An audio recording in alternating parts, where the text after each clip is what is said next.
America का हथियार उद्योग, an arsenal of influence. America दुनिया का सबसे बड़ा हथियार बनाने वाला और बेचने वाला देश है। यह विशाल उद्योग सैन्य रणनीतियों, वैश्विक राजनीति और अर्थशास्त्र को आकार देता है। लड़ाकू जेट से लेकर साइबर सुरक्षा प्रणालियों तक अमेरिका का हथियार भंडार बहुत बड़ा और आधुनिक है। अमेरिका का रक्षा बजट बाकी 10 देशों के संयुक्त खर्च से भी ज्यादा है। आलोचकों का तर्क है कि रक्षा में लगाए गए इतने सारे संसाधनों का उपयोग देश की जरूरी समस्याओं को हल करने के लिए किया जा सकता है। सरकारी अधिकारियों और रक्षा क्षेत्र के बीच आना जाना हितों के टकराव के बारे में चिंताएं पैदा करता है।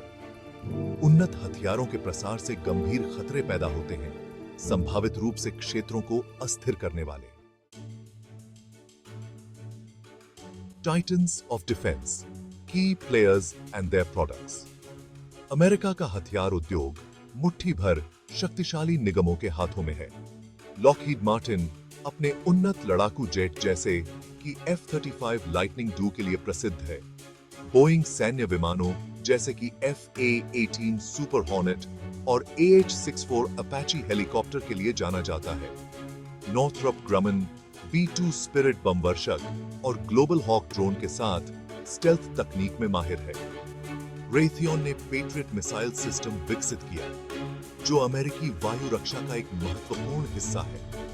जनरल डायनामिक्स पनडुब्बियों और टैंकों सहित कई तरह के सैन्य उपकरण बनाता है। ये कंपनियां अमेरिकी विदेश नीति और रक्षा रणनीतियों पर महत्वपूर्ण प्रभाव डालती हैं। Global reach, global impact, arms exports and geopolitics. संयुक्त राज्य अमेरिका दुनिया का सबसे बड़ा हथियार निर्यातक है।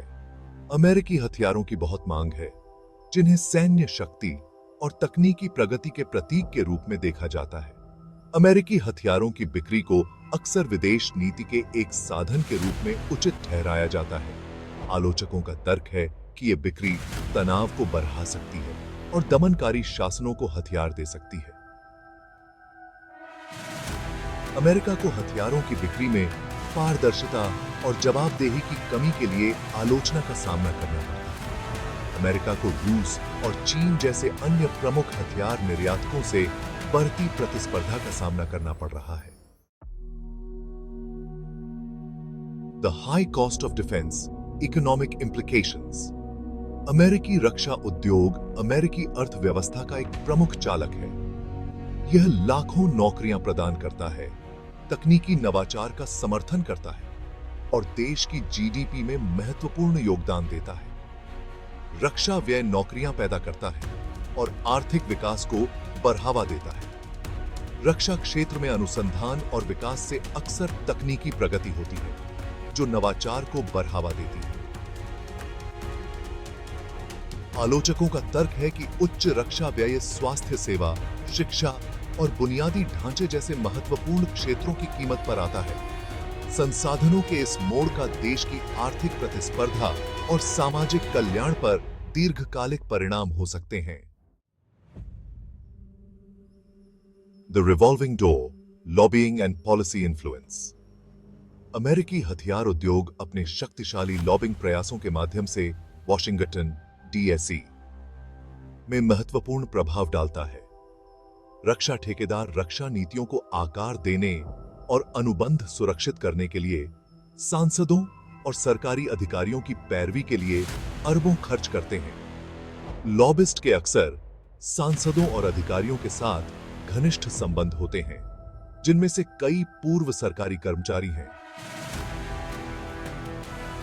यह पहुंच उन्हें उन नीतियों की वकालत करने की अनुमति देती है जो उद्योग को लाभान्वित करती हैं, अक्सर करदाताओं की कीमत पर। आलोचकों का तर्क है कि यह रिश्ता एक ऐसी व्यवस्था बनाता है जहां शांति से ज्यादा मुनाफे को प्राथमिकता दी जाती है।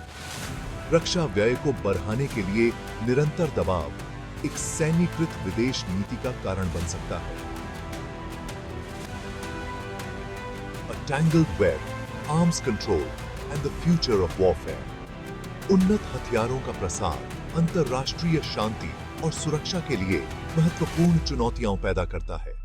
दुनिया के सबसे बड़े हथियार निर्यातक के रूप में अमेरिका की जिम्मेदारी है कि वह सार्थक हथियार नियंत्रण प्रयासों में शामिल हो। प्रभावी अंतरराष्ट्रीय सहयोग की कमी से हथियारों की होड़ का खतरा अर्थ ही जाता है। युद्ध का भविष्य अनिश्चित है, लेकिन तकनीक एक केंद्रीय भूमिका निभाती रहेगी।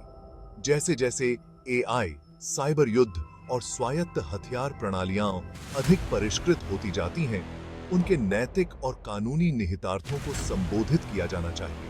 अनियंत्रित वृद्धि को रोकने और इन तकनीकों के जिम्मेदार उपयोग को सुनिश्चित करने के लिए अंतरराष्ट्रीय समुदाय को स्पष्ट मानदंड और नियम स्थापित करने के लिए मिलकर काम करना चाहिए।